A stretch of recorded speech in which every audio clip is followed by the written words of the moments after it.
सभी को जय श्री कृष्णा। श्री गणेशाय नमः। आपका आपके अपने चैनल संस्कार कथा चित्रण में बहुत बहुत स्वागत है। आज हम फाल्गुन मास शुक्ल पक्ष की आमल की एकादशी व्रत कथा और उसके महात्म का वाचन करेंगे। बोलिए विष्णु भगवान की जय। धर्मराज युधिष्ठिर बोले, हे जनार्दन, आपने फाल्गुन के कृष्ण पक्ष की विजया एकादशी का अति सुंदर वर्णन करते हुए सुनाया। अब आप फाल्गुन मास के शुक्ल पक्ष की एकादशी का क्या नाम है तथा उसकी क्या विधि है, कृपा करके मुझे बताइए। श्री भगवान बोले, हे राजन, फाल्गुन मास के शुक्ल पक्ष की एकादशी का नाम आमल की एकादशी है। इस व्रत के करने से समस्त पाप नष्ट हो जाते हैं तथा इसके प्रभाव से 1000 गोदान का फल प्राप्त होता है। इस व्रत के करने से समस्त पाप नष्ट हो जाते हैं। हे राजन, अब मैं आपको महर्षि वशिष्ठ जी द्वारा राजा मानधाता को सुनाई हुई पौराणिक कथा के बारे में बताता हूँ। आप इसे ध्यान पूर्वक ग्रहण करें। आमल की एकादशी व्रत कथा। राजा मानधाता बोले कि हे वशिष्ठ जी, यदि आप मुझ पर कृपा करें तो किसी ऐसे व्रत की कथा कहिए जिससे मेरा कल्याण हो। महर्षि वशिष्ठ बोले, हे राजन, सब व्रतों में उत्तम और अंत में मोक्ष को देने वाली आमल की एकादशी के व्रत का मैं वर्णन करता हूँ। यह एकादशी फाल्गुन माह के शुक्ल पक्ष में होती है। एक वेदिश नाम का नगर था जिसमें ब्राह्मण, क्षत्रिय, वैश्य और शूद्र चारों ही वर्ण के लोग आनंद से रहते थे। उस नगर में सदैव वेद ध्वनि गूंजा करती थी तथा पापी, दुराचारी तथा नास्तिक उस नगर में कोई नहीं रहता था। उस नगर में चेत्रत नाम का चंद्रवंशी राजा राज्य करता था। वह अत्यंत विद्वान तथा धर्मार्थी था। उस नगर में कोई भी व्यक्ति दरिद्र व कंजूस नहीं था। सभी नगरवासी विष्णु भक्त थे और आबाल वृद्ध, स्त्री, पुरुष एकादशी का व्रत किया करते थे। एक समय फाल्गुन मास के शुक्ल पक्ष के आमल की एकादशी आई। उस दिन राजा, प्रजा तथा बाल वृद्ध सब ने हर्ष पूर्वक उस व्रत को किया।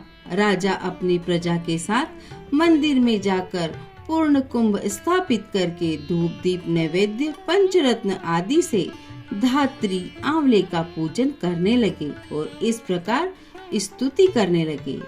हे धात्री, तुम ब्रह्म स्वरूप हो, तुम ब्रह्मा जी द्वारा उत्पन्न हुई हो और समस्त पापों का नाश करने वाली हो। तुमको मेरा नमस्कार है। अब तुम मेरा अर्घ स्वीकार करो। तुम श्री रामचंद्र जी द्वारा सम्मानित हो। मैं आपकी प्रार्थना करता हूँ, अतः आप मेरे समस्त पापों का नाश करें। उस मंदिर में सबने रात्रि को जागरण किया। रात के समय वहाँ एक बहेलिया आया जो अत्यंत पापी और दुराचारी था। वह अपने कुटुंब का पालन जीव हत्या करके किया करता था। भूख और प्यास से अत्यंत व्याकुल वह बहेलिया इस जागरण को देखने के लिए मंदिर के एक कोने में बैठ गया और विष्णु भगवान तथा एकादशी महात्म की कथा सुनने लगा। इस प्रकार अन्य मनुष्यों की भांति उसने भी सारी रात जागकर बिता दी। प्रातः काल होते ही सब लोग अपने घर चले गए तो बहेलिया भी अपने घर चला गया। घर जाकर उसने भोजन किया। कुछ समय बीतने के पश्चात उस बहेलिये की मृत्यु हो गई। मगर उस आमल की एकादशी के व्रत के जागरण से तथा उसने राजा विदुरथ के घर जन्म लिया और उसका नाम वसुरथ रखा गया। युवा होने पर वह चतुरंगी सेना के सहित तथा धन धान्य से युक्त होकर 10,000 ग्रामों का पालन करने लगा। वह तेज में सूर्य के समान, कांति में चंद्रमा के समान, वीरता में भगवान विष्णु के समान और क्षमा में पृथ्वी के समान था। वह अत्यंत धार्मिक, सत्यवादी, कर्मवीर और विष्णु भक्त था। वह प्रजा का समान भाव से पालन करता था। दान देना उसका नित्य कर्तव्य था। एक दिन राजा शिकार खेलने के लिए गए। देव योग से वह मार्ग भूल गया और दिशा ज्ञान न रहने के कारण उसी वन में एक वृक्ष के नीचे सो गया। थोड़ी देर बाद पहाड़ी मलेच्छ वहां पर आ गए और राजा को अकेला देखकर मारो मारो शब्द करते हुए राजा की ओर दौड़े। मलेच्छ कहने लगे कि इसी दुष्ट राजा ने हमारे माता पिता पुत्र पौत्र आदि अनेक संबंधियों को मारा है तथा देश से निकाला है, अतः इसको अवश्य ही मारना चाहिए। ऐसा कहकर मलेच्छ उस राजा को मारने दौड़े और अनेक प्रकार के अस्त्र शस्त्र उसके ऊपर फेंके। वे सब अस्त्र शस्त्र राजा के शरीर पर गिरते ही नष्ट हो जाते और उनका वार पुष्प के समान प्रतीत होता। अब उन मलेच्छों के अस्त्र शस्त्र उल्टा उन्हीं पर प्रहार करने लगे, जिससे वे मूर्छित होकर गिरने लगे।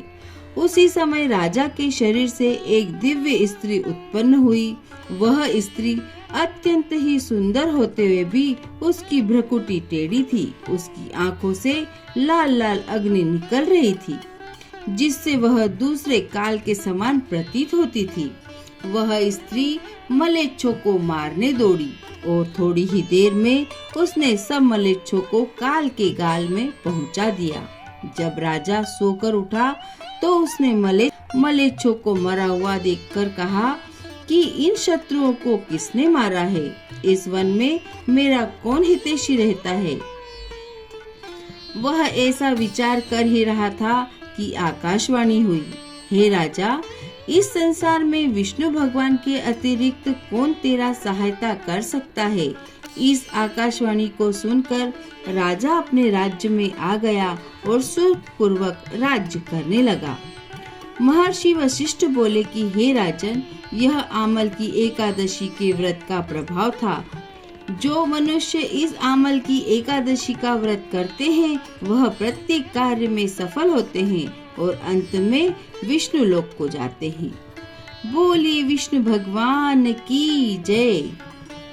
आपको फाल्गुन मास के शुक्ल पक्ष की आमल की एकादशी व्रत कथा कैसी लगी हमें कमेंट कर अवश्य बताएं और वीडियो पसंद आने पर लाइक और शेयर जरूर करें।